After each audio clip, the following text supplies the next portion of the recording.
예수님께서 요단강 건너편 유대 지역에 이르렀을 때에 다시 무리들이 예수님께 모여들었고, 그들에게 예수님께서는 지금까지 그렇게 해 오셨던 것처럼 천국 복음을 전하셨습니다.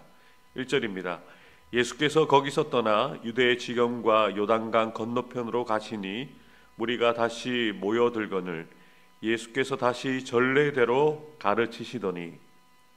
무리들은 예수님께 모여든 이유가 분명했습니다. 그들의 문제가 있었기 때문이죠.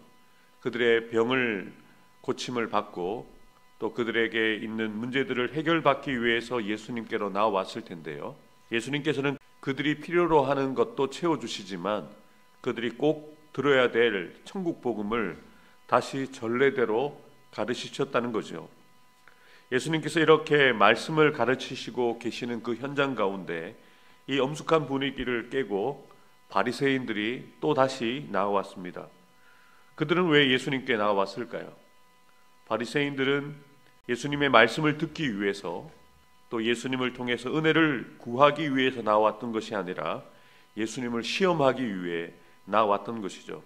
그래서 바리새인들은 예수님을 만나자마자 교리적으로 해석이 어렵고 적용이 어려운 이혼에 대한 문제에 대해서 예수님께 질문합니다.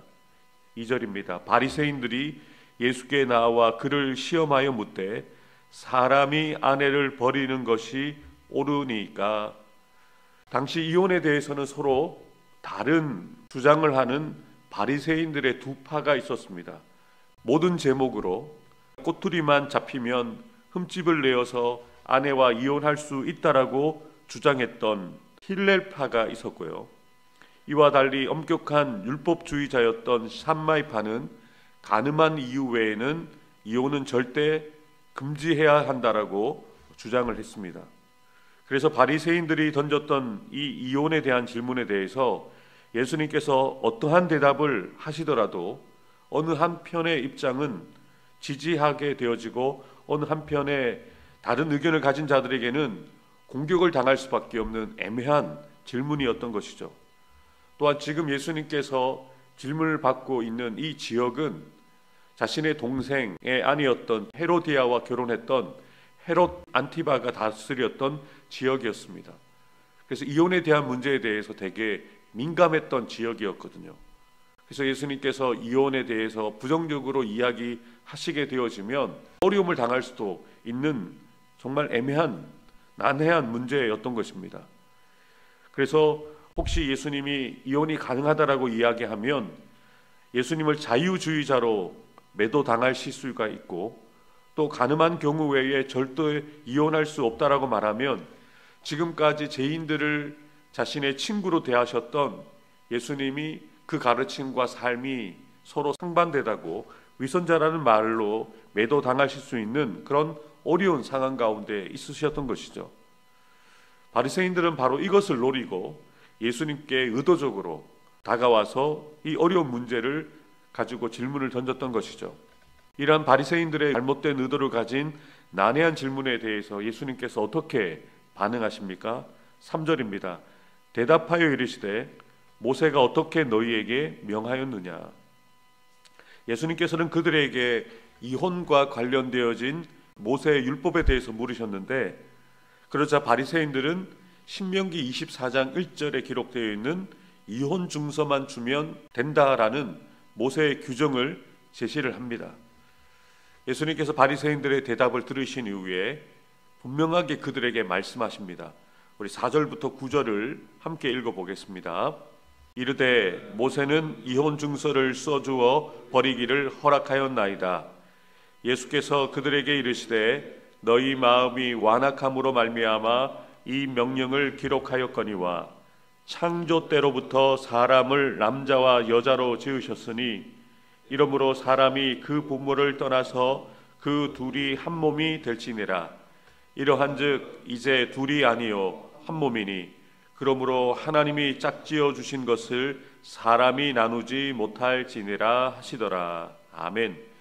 예수님께서는 이스라엘 사람들의 완악함 때문에 이혼을 허락하셨지만 본래 창조 때로부터 하나님께서 남자와 여자를 한 몸을 이루게 하신 그 하나님의 의도는 이혼이 하나님의 뜻이 아니라는 것을 분명하게 말씀하십니다. 이스라엘 백성들이 완고한 마음을 가지고 아무런 대책도 마련해 주지 않고 아내를 내쫓아 때문에 여성을 보호하기 위해서, 약자들을 보호하기 위해서 이혼을 하려면 최소한 이혼 증서를 써주라고 여인들을 위해서, 약자들을 위해서 그렇게 마련되어진 규정이었거든요. 그래서 율법의 대가들이었던 바리새인들이 당시 사람들이 일반적으로 그렇게 따르고 있는 실정법을 가지고 예수님께 질문을 던졌을 때에 예수님께서는 모세가 쓴 더 앞서서 기록되어져 있는 창세기의 말씀들을 언급하시면서 예수님께서 아프아르케스, 창조 때로부터 하나님의 본래의 의도를 가지고 그들의 질문에 답변을 하신 것이죠. 그래서 창조의 원리와 근원으로부터 점검되어져야 되는 이 법이 제정되어진 그 정신, 하나님의 뜻을 밝힘으로써 이를 비판하고 잘못된 것을 바로 잡으시고자 하는 그런 예수님의 그 의도를 보게 되어집니다. 예수님께서는 바리새인들이 던진 질문에 대해서 간단 명료하게 대답하신 것이죠. 사람을 지으신 하나님께서 창조 때부터 남자와 여자를 만드셨고 사람이 장성하여 부모를 떠나서 그 둘이 한 몸이 되게 하신 것이 하나님께서 짝지어 주신 것이기에 사람의 임의대로 나눌 수 없다. 다시 말해 결혼의 기원이 하나님께 있고 또 지금의 배우자가 자기와 더불어 생사고락의 운명을 같이 하도록 하나님께서 짝지어 주신 대상이기에 이혼이 허용되지 않는다. 이것이 하나님의 본래의 뜻이라는 것을 분명하게 대답하셨던 거죠. 바리새인들이 이 예수님의 말씀을 듣고 더 이상 할 말이 없습니다. 하나님이 창조 때로부터 가정을 이루게 하신 그 의도를 말씀하시자 바리새인들은 더 이상 예수님께 질문을 던지지 못하고 예수님 곁을 떠나서 가게 되어집니다.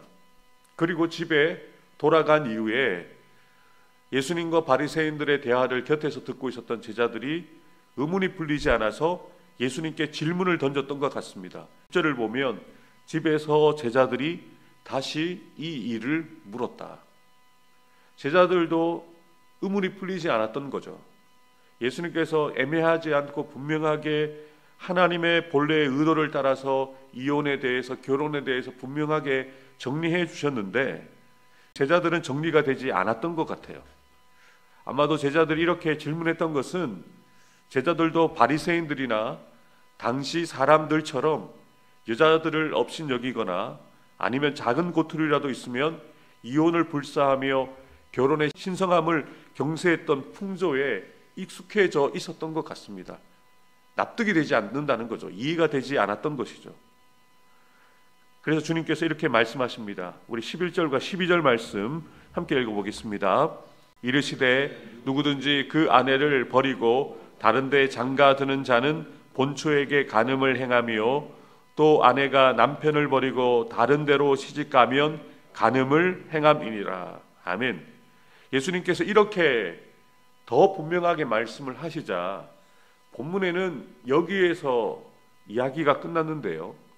같은 사건을 다루고 있는 병행 본문인데요.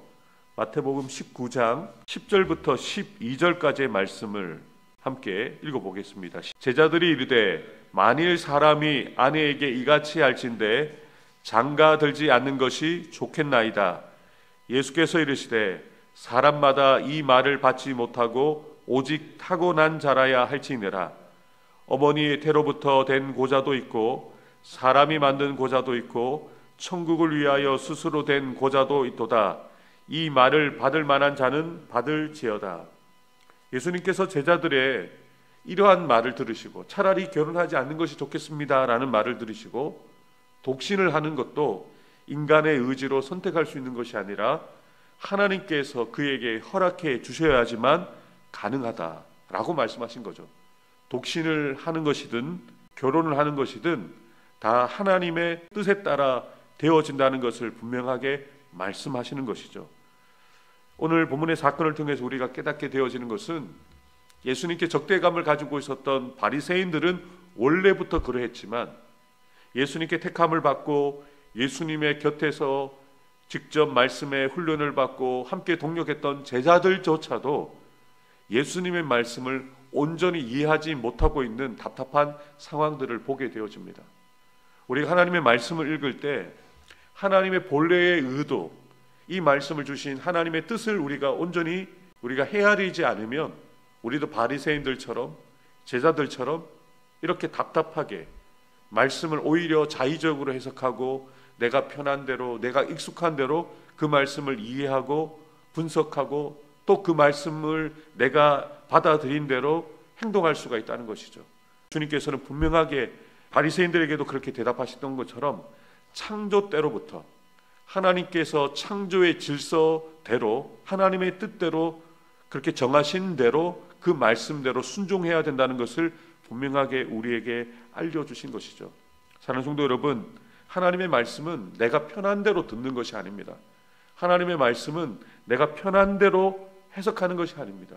하나님께서 이 말씀을 주신 그 의도를 우리가 정확하게 파악해야 되고, 그리고 그 말씀이 가진 원래의 뜻을 우리가 정확하게 알아야 하나님의 뜻에 따라 바르게 우리가 살아갈 수 있다는 것을 기억하면서 오늘도 하나님께서 우리에게 주신 말씀을 따라서 하나님께서 그 말씀을 주신 원래의 의도대로, 또 하나님께서 결혼을 허락하시고 가정을 허락하신 의도대로 남편과 아내가 아름다운 연합을 이루고 아름다운 가정을 이루어갈 수 있도록, 또 하나님의 말씀을 자의가 아닌 하나님의 원래의 뜻대로 우리가 이해하고 그 뜻대로 행할 수 있게 해달라고 기도하는 저와 여러분들 되기를 주님의 이름으로 축복합니다. 기도하겠습니다.